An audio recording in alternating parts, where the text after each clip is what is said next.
We have Joe Burrow versus Justin Herbert for the first time on Sunday. The Chargers trying to take down the red hot Bengals, and we have a way that they can do it.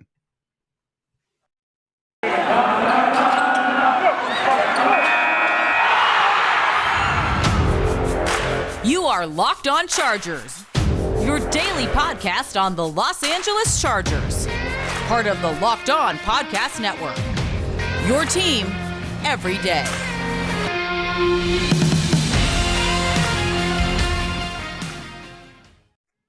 What is up, and welcome into the Locked On Chargers podcast. I'm your host, Daniel Wade. Joined as always by my co-host, David Drogemeyer, and we are two writers who've been covering the Chargers for over 5 seasons. We got started doing our own Facebook Live show, Chargers Domination Live, and now it's our 4th season as a host of the Locked On Chargers podcast, bringing you your team every day. And now, Dave, we're getting back to that, video element again, which has been fun. If you haven't already, make sure to go subscribe to the new Locked On Chargers YouTube channel. We really love doing that for you guys, and of course, you can always follow wherever you get your podcast from. But thank you guys for making us your first listen as we have a monumental matchup coming up this weekend, Chargers versus Bengals. And this is a really tough matchup, David. I mean, there's no way around it. You have a top 10 scoring offense and a top 10 scoring defense, and you're going on the road to try to win this game. So we have to start with our keys for success. We'll get into the defensive side of things, really focusing around trying to take something away from a very powerful Bengals offense, and then also get into the Chargers offense and Justin Herbert. Can they play well against a good defense, right? And might not be the funnest prediction show today, but hey, maybe somebody will surprise you. But let's get started with our defensive side of things here, David. And I think it starts with stopping Joe Mixon, just because the Chargers, obviously the worst rush defense in the league so far. I talked about this in my Keys for Victory video I recorded earlier today, and it's just like, you have to do something. It's not like you want to have a Joe Burrow beat you like you wanted with maybe a Jalen Hurts or a Teddy Bridgewater make him beat you with your arm, but you have to take something away. And when defensive has been trying to, take away the dangerous weapons they have in the passing game, like the Tyler Boyds and the T. Higgins and the Jamar Chase, rookie phenom over there, you have to try to do something. So for the Chargers, hopefully they can get Linval Joseph back, and we'll talk about that later when we get to the injury report, and obviously him hopefully coming off of the COVID list. But I think it has to be centered around that, David, slowing down Joe Mixon, doing enough in that part of the game. There's no question about it. I mean, the last several games for the Bengals, the offense has ran through Joe Mixon, 350 plus yards. The guy has been going crazy. And, he's had a great year as well. 924 rushing yards, 11 touchdowns, 694 yards after contact. This guy is hard to bring down. He's a very patient runner. He will wait for those holes to open up. He has 21 runs of 10 plus yards this season. So the guy is very explosive. And he does a lot of his work behind the left and right tackle. Behind left tackle, he's running at 5 yards per carry. Behind the right tackle, 4.1 yards per carry. So that's where you're going to see him have a lot of success. I mean, on the crossover episode, they said, hey, he really loves to run that zone because he's very patient and he can pick the hole and go. That's definitely what I saw on film as well. The physicality in this game has to be ratcheted up to 11. It absolutely has to. I don't care if there's a little bit of over pursuit in this game. If you're running to run through the ball carrier, that's what I want. That's the type of effort that I want to see against Joe Mixon, because that's going to be required if you're going to control this Bengals rushing attack. Yeah, and I mean, I wouldn't say over pursuit, but I do think the one thing that you can always control is your effort, right? And I think what we saw last week was something we saw some flashbacks from 2020, guys getting into the end zone easily and some really poor tackling attempts. But more than poor tackling attempts, guys not rallying to the football. The first guy hitting and the other guys assuming that guy made the tackle. There's going to be no room for that in this game. I mean, the Chargers are going to have to group tackle, and I think they're going to have to cause some chaos, right? In the running game, you have to muck things up a little bit. You have to try to slow them down. You can't let them try to push you around, right? You have to kind of make some chaos in the backfield while still trying to stay disciplined, staying back for that cutback lane because he loves cutting back, especially on those zone plays, right? And keeping contained most of all, because that's the thing. If you're running behind those tackles, if you get to the outside, he's such a dangerous guy going up against corners and defensive backs, and you don't want the Chargers corners trying to tackle this guy out there. So keeping contained is going to be absolutely huge for the Chargers. And I think the other thing is, as much as it's about Joe Mixon, I mean, you have to stop Joe Burrow too, right? And you have to do some things that have caused him some trouble so far this year. And you can get him down. He will hold the ball too long at times and take some sacks. The offensive line is very banged up for this game, and even their starters have given up a decent amount of sacks so far this year already, 30 of them to be exact in the 11 games. But I think another big thing, David, is we want to see more Joey Bosa rushing on the interior, because we heard from the Locked On Bengals podcast, that's where this is soft. They're going to have soft spots on the offensive line. There's going to be opportunities for guys. But Joey Bosa being in there, getting pushed in the pocket, makes quarterbacks have to decide things much quicker than when he's going around the outside. So I think they have to get him down, and that's their best opportunity to do it. Yeah, especially in those 3rd and long situations. The Chargers have been way too passive in those 3rd and longs, those 3rd and 7 and plus type of situations. I want them to be ultra aggressive in those situations, like really, really come after the quarterback. I mean, if they convert, and you're sending everybody, you're getting pressure in his face, that's going to have a residual effect throughout the game. If you hit him, every single opportunity you get to hit him, that's going to change his approach. When he's kept clean, he's completing 74.5% of his passes, 8.8 yards per attempt. Under pressure, 51.3% completion percentage. It is a monumental difference. So I want to see them really unveil some more of those NASCAR packages, right? I want them to get the Kyler Fackrell, get the Chris Rump, get the Joey Bosa, even send Derwin James. I want to send all of those guys at one time, like really create chaos and really make Joe Burrow make quick decisions. He is good under the blitz, but really come after him and make those 3rd and long situations as stressful to complete and convert as possible. Yeah, I mean, Derwin James looked really nice brushing on the same side as Joey Bosa last week when he absolutely lit up Teddy Bridgewater and actually, injured him. He hit him so hard on that play. And I think that also comes from doing enough in the running game, right? Like, I know they're going to get 5 or 6 yards per carry. They want a lot of carries in this game. But if you can get those -1, -2 yard rushes, if you can get some stops at the line, get them in obvious pass protection, spots, that's when you're going to be able to put those NASCAR packages on the field. But this feels like a game going up against a really well-rounded team, David, where the Chargers are also going to have some things have to break their way, and they're going to have to kind of control their own destiny a little bit and not totally rely on the Chargers offense. And I think the way they can do that and go hand in hand, right, and play synchronized football is getting some turnovers, and the Chargers just haven't done enough of that recently. I mean, they have, a decent middle of the pack as far as total turnovers this year, but it's really slowed down for them lately, and I think that's what showed a lot of the flaws. Obviously, Derwin James highlight pick last week, but only 2 turnovers in the last 4 games. I mean, it's just not going to cut it. I mean, and in a game like this where you're going up against a really good team, you're going to need something like that. You're going to need to change the game like Derwin did last week when he kept the Chargers in it and gave them new life. You're going to need more of that going up against a really good team to secure a win this weekend. Absolutely. You need to get as many extra possessions as you possibly can, and you would need to take advantage of those extra possessions when you get them. You can't get an interception or get a forced fumble and then get a 3 and out. You just can't do that. You have to play complementary football, take advantage of those opportunities, and there will be opportunities. Joe Burrow throws the ball, the deep ball, more than pretty much any quarterback in the league, and he hasn't really had that much success. So, I mean, the Chargers, when they're in those situations, they need to be ready to pick the ball off. One thing we can't get out of this segment without saying, you have to locate Jamar Chase. You have to make sure you know where he is at all times. This dude has 50 catches on 79 targets, 906 yards, and he's getting 18 yards per catch. He is a big play machine. 6 drops on the season, so he has had a little bit of the drop issue, but he's also forced 15 missed tackles as well. The guy's very elusive, very, very fast, pretty decent hands. Obviously, I've documented a couple issues with that, but also don't sleep on Boyd or Higgins either. Both those guys have 60-plus targets and 26 first downs for Higgins, 24 first downs for Boyd. So they're going to go to those guys a lot, so you can't sleep on them, but you have to make sure, and you know where Jamar Chase is at all times. He's the big weapon on this offense. Yeah, well, I mean, that's the reason you have to hope for some success against Joe Mixon, just because, like, they have so many talented receivers as well. So you can't really give them both. Tyler Boyd, T. Higgins, Jamar Chase. Pull your Bill Belichick. Take something away. Yeah. Well, and I mean, you're just going to have to get better play from Chris Harris Jr., Tavon Campbell, and Michael Davis, because Asante Samuel Jr. still hasn't practiced, and he's been your best corner. So those guys are going to have the game of their lives.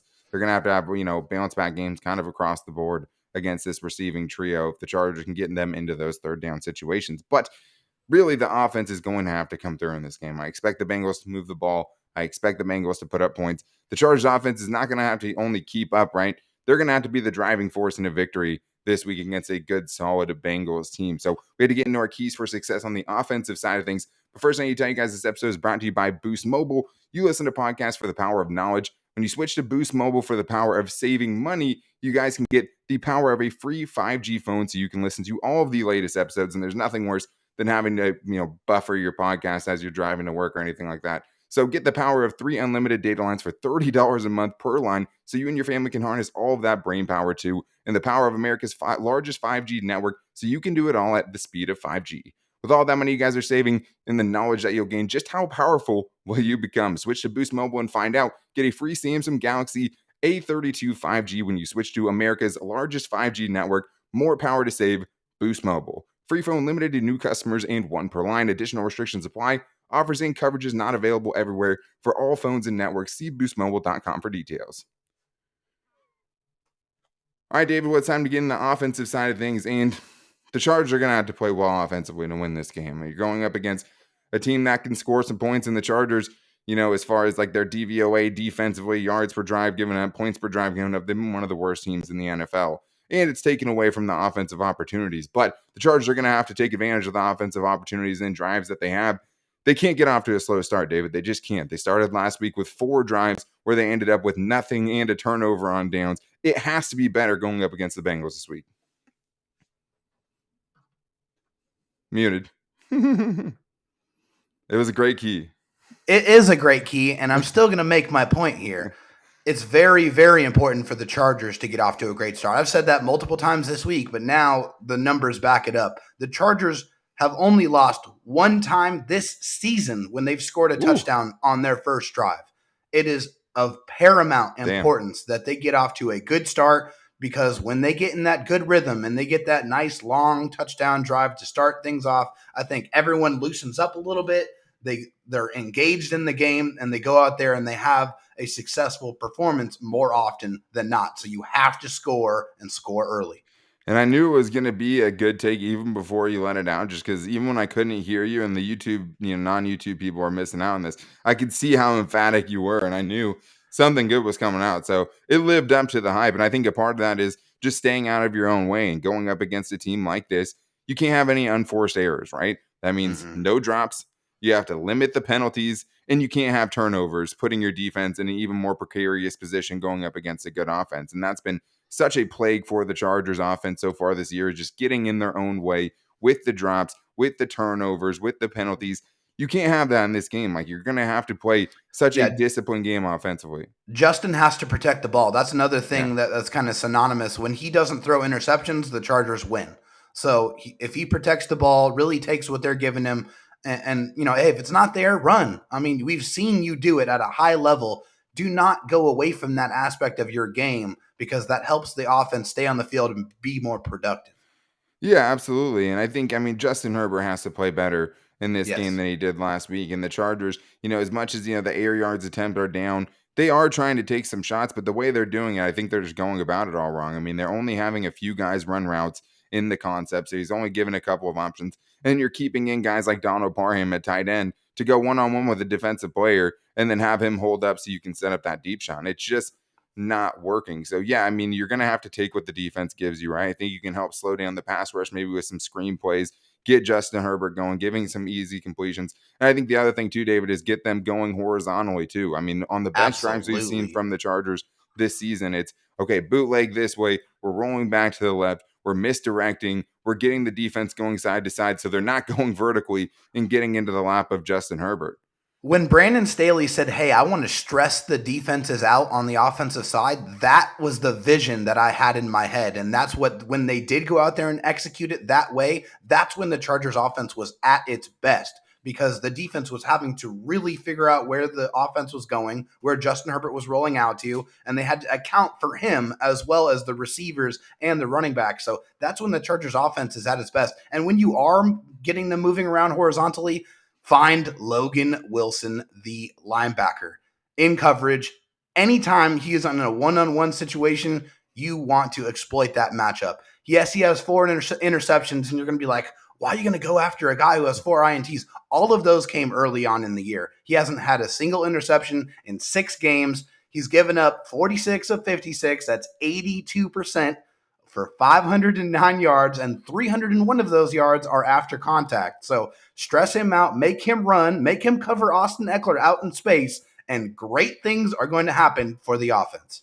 Well, yeah, and I think that another place where you can attack that as well is with your tight ends too, right? And I Yes. think that's the thing is when we've also seen some really good games, even when the receivers aren't having their best games, there's big games for Jared Cook and Donald Parham and Steven Anderson. I'd like to see more of Steven Anderson because when you have Donald Parham out there, I mean, he can't really pass protect. If you're going to have him out there at the end of the line of scrimmage, you might as well just send him out for a route and hopefully he can space things out for you at least, right? You Use can't your have him tight stay in ends the there. way they're supposed to be used. You have Trey Absolutely. McKitty you brought in to be a blocker. You have Steven Anderson, who is also a blocker, but also is a good pass catcher, and they've used him to set up plays. Use Donald Parham, the walking skyscraper in passing situations. Yeah. He has an enormous catch radius.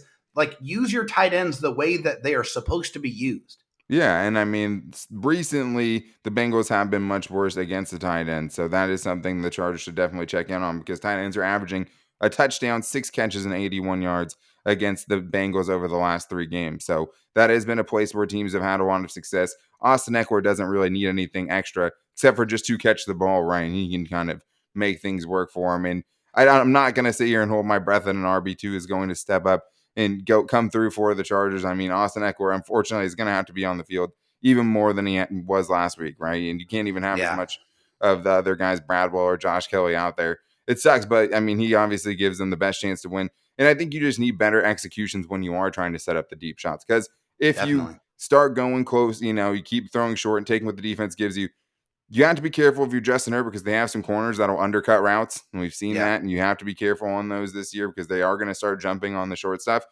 But if you can actually execute those deep shots better, you've had some guys, and Justin Herbert has to pull the trigger. I mean, there were some openings he didn't anticipate well last week where he had chances to rip it down the seam to Jared Cook. He had some chances down the field that he did not take. He has to be able to throw it too, but it starts with him having that clean pocket, getting just enough so where he can get back to the back of his drop and let it go. And if they can do that, I think they could find those deep shots they've been missing a little bit, at least a couple, right? And if not even that, give Mike Williams a couple shots, David, and just see what happens. Because, I mean, I definitely would like that matchup against these corners. Absolutely. It hasn't happened enough. I mean, Yeah. Mike Williams has shown throughout his career that when you throw the ball up to him, literally 90% of the time, he's going to go up and get the ball. Like, that's what one of his main skill sets that before anything else, when you picked him 7th overall, you knew in college and in his pro career that he's a guy that can go up and get the ball when you need him to go do it the most. So give him opportunities to do that. Also, get him involved in the game plan early too. I think when Mike Williams gets a couple catches early on in the game, that really helps loosen him up and warm him up and get him engaged in the game. And then good things happen for him. But you have to run the football as well because you have to try to possess the ball. I mean, you really want to keep that Joe Burrow and Joe Mixon offense on the sideline. And where you want to run the football is behind Rashawn Slater and Corey Linsley. When you run behind Rashawn Slater, you're getting 6.6 yards per carry. It is insane. The dude is an absolute animal. No matter what you ask him to do, run blocking, pass blocking, run behind him for sure. And Corey Linsley, the center, your big ticket guy, the guy who, by all accounts, is having a phenomenal year, the guy you paid a lot of money to, 5.7 yards per carry running behind Corey Linsley. Those are the two guys you want to run the football behind. That's going to help you stay on the field and really try to get some productive yards. And if you're able to do that, then maybe you can start giving some carries to a Darius Bradwell or to a Justin Jackson because it's really hard to get into a rhythm as an offensive player and especially a running back when you get 1 or 2 carries. Like, it's just hard to do that. So I really would like to have them be able to run the ball more effectively and be able to give some of those guys some more opportunities to really get into a good rhythm. Well, in the last 2 games the Chargers have lost, they've averaged only 77 rushing yards in those games. And that one that they won, they had about $160 against the Steelers. So that is a big part of it. And just, taking a little bit off of Justin Herbert's plate. But the secret sauce in between those 2 dudes you mentioned is Matt Filer. I mean, Yeah, it definitely. wasn't the same run into that left side when it was Senio Kelemete in the mix, right? And that'll be another thing is not having him on the field is At all. another key for success. But catch the goddamn ball. You can't do that stupid stuff this week. Have one game where if you don't drop any passes or turn the ball over, it's hard for me to imagine they don't win this game, right? Yeah. But Matt Filer is going to be a huge part of that because if he can play, he really will solidify that left side, and he's just been so good for them. But we have to get into him and some injuries on the Bengals side of things, as well as what are we going to do about the Linval Joseph situation at this point, because now it's starting to get a little bit uncomfortable. And we're getting into that and our final game main bold predictions coming up after this. First, I need to tell you guys about the best protein bar on the planet. Of course, I'm talking about Built Bars. So right now, guys, it's the holiday season, so grab the protein bar that tastes like a candy bar or even better than a candy bar. Built Bar is filled with so much holiday goodness with rich and decadent flavors covered in chocolate, and they're all amazingly low in calories, sugar, net carbs, and fat with high protein. You get the best of both worlds, delicious and healthy. And I mean, that's just such a hard thing to come across. You don't find broccoli that tastes like candy, right? So to have something that tastes great and also fits on your diet is like seriously a game changer, especially when you have so many flavors to choose from. I mean, I love so many of the Built Bar flavors, but I'm definitely gonna go out there on the ledge with the ones I like the most, and I'll fight anyone to the death if they have a problem with that. I'm a cookies and cream guy. I'm a peanut butter brownie guy, but there's so many great bars to choose from. And Built Bar just gives you that extra feel that you guys need to bust down those mall doors and battle all of the holiday shoppers when you guys are going out to get your Christmas or holiday presents for you guys this year. And, it also is a great holiday treat because you can dip your Built Bar into a piping hot cup of hot chocolate, let it melt a little, and give your beverage a little bit of that Built Bar flavor. And we can even save you guys some money right now. And everybody's trying to save money around the holidays. If you guys go to Built.com, you can use the promo code LOCKED15 to get 15% off your order at Built.com, the best protein bar in the world. I also need to tell you guys about the official betting sponsor of the Locked On Chargers podcast, and that's betonline.ag. BetOnline has you guys covered on all this season's props, odds, and lines better than ever before. As football season continues the march to the playoffs, BetOnline remains your number one spot for all sports action this season, and all sports are better when you have action on it. So make sure you guys head to our new updated desktop or mobile website to sign up today, and you guys can receive a 50% welcome bonus on your first deposit with the promo code LOCKEDON. That's promo code LOCKEDON, all caps, one word, for some free money to play with. There's a reason why playing with house money is so much fun. So bet a little, win a lot at betonline.ag. From basketball, football, NHL, boxing, and UFC, right to your favorite Vegas casino games. Don't wait to take advantage of all the amazing offers they have available for the 2021 season. BetOnline is the fastest and easiest way to bet on all of your sports action. BetOnline, where the game starts. All right, David, well, time to wrap things up here.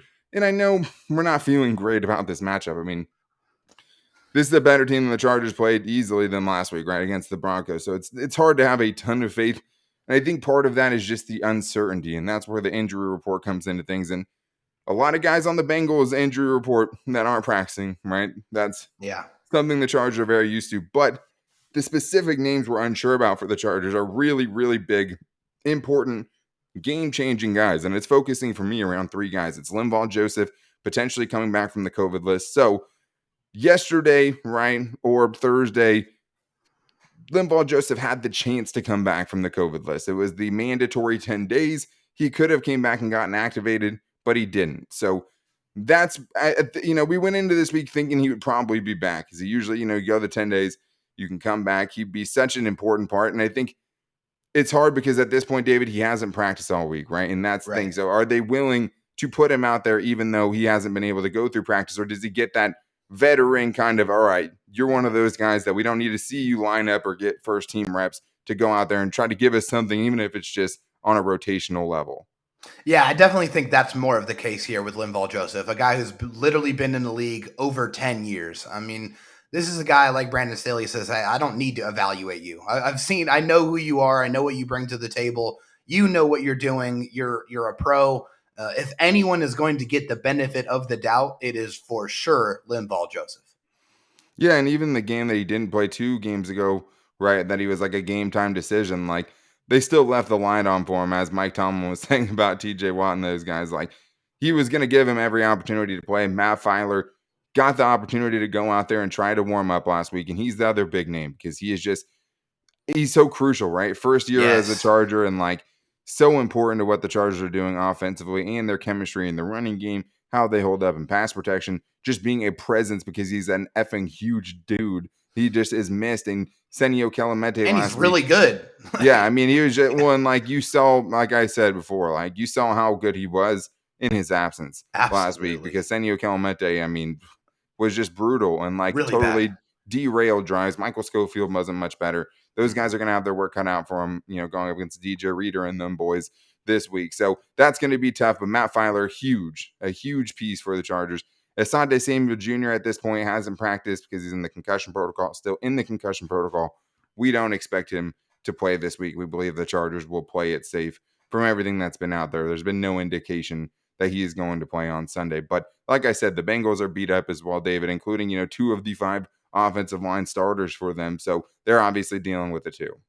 Yeah, they are. I mean, Trey Hopkins is their starting center. He's been dealing with an ankle injury. Apparently, he's been dealing with that ankle injury pretty much all year. Also, their starting tackle, Riley Reif, also dealing with an ankle injury. Both of these guys, some of the things I've read and, I've watched have indicated that those are guys that are probably not going to practice, but should return to practice on Friday, and they do expect those guys to play.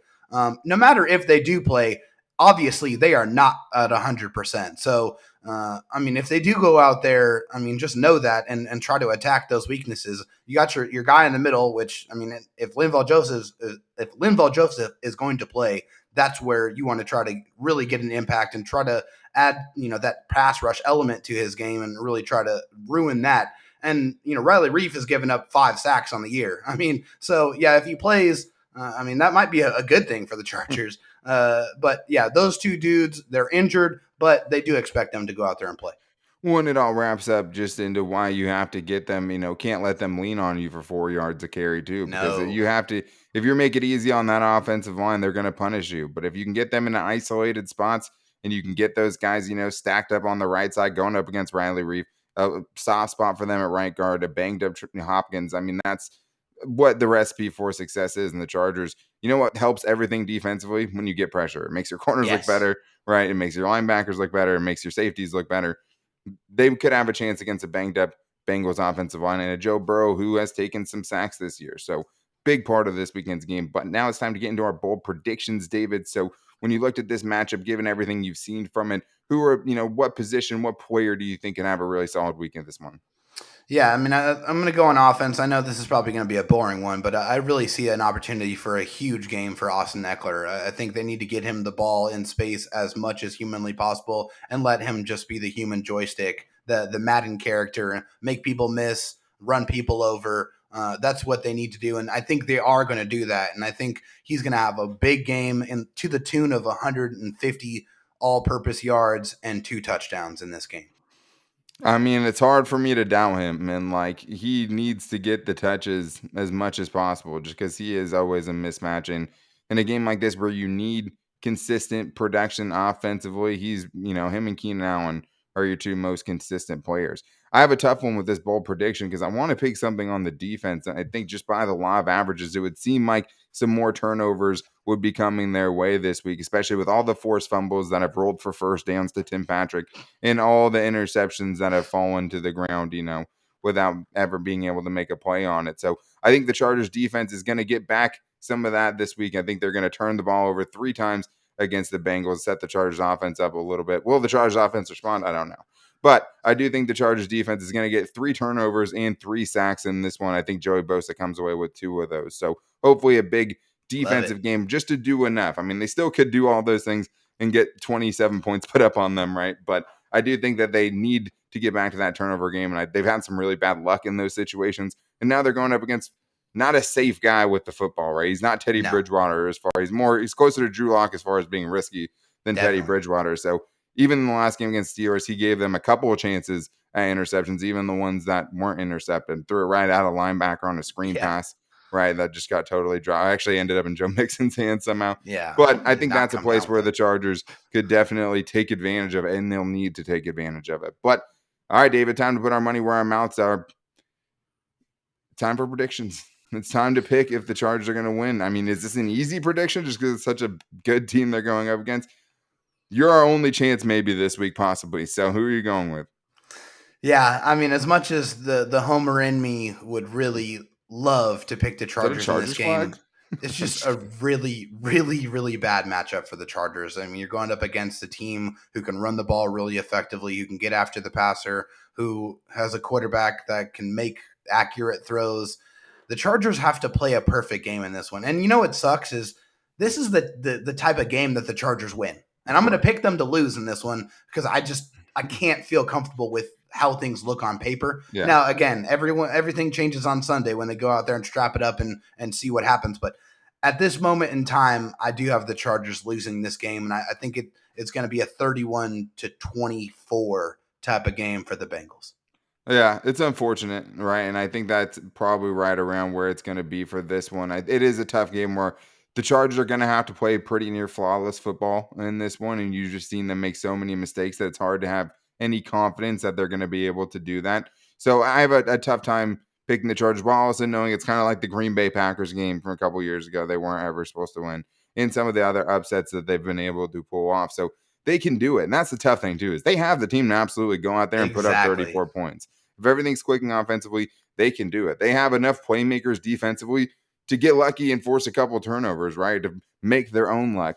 And it's just so hard to have confidence that this inconsistent team can pull that off. So I hope it's not a blowout because this team is good enough to blow the Chargers out. If they bring their C game, they're going to get blown out against the Bengals. They played better on the road. That's reason to feel a little bit hopeful for this game. I think they're going to have a chance in this one. I just don't trust them to finish it off, especially going up against a team with a really good field goal kicker and a really explosive offense that can come back and grind the clock out down the backstretch of the second half if they have to. So I'm also going to pick the Bengals in this one. I do think the Chargers are able to put up some points, but I'm going to say it ends up being 28 Bengals, 24 Chargers in this one, keeping close by those turnovers, but not being able to finish the deal against a good team in the AFC. But here's to proving us wrong, right? I mean, here's to the Chargers shoving this in our face and making us eat crow and making us have to pick them to win the rest of the season because they can do it. And, the Monday show, if they do it.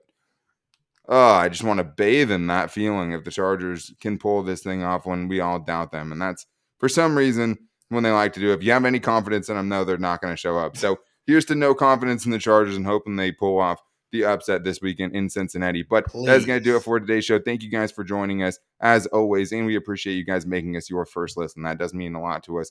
We appreciate all of your guys' support. So until next week, guys, make sure you go follow the show so you never miss a show. You can find the new Locked On Chargers YouTube channel and subscribe there. If you're watching right now, make sure to go down and hit that subscribe button. And you can also follow the show wherever you get your podcast from. All you people on Spotify shouting us out, we appreciate that. You can also find us on Apple Podcasts, the new Odyssey app. You can find us on TuneIn or wherever. But if you guys want to find the show, you can also find it wherever you can find the show on social media, on Twitter at Locked On LAC, on our new Instagram page at Locked On Chargers, as well as our Locked On Chargers Facebook page. You can find me on Twitter at Dan Talk Sports and David Drogemeyer on Twitter at DroTalkSD. If you guys want to get your reactions into the show, we got the word from up top. We got to keep them short. We got to keep them short now that we're doing it like this. We've been letting you guys get away from too much for too long, and it stops now. But you guys can call into the show and give us your reaction at 323-524-7924, and we try to get every Chargers voicemail played on the show. But let's see if the Chargers can do it this weekend, huh?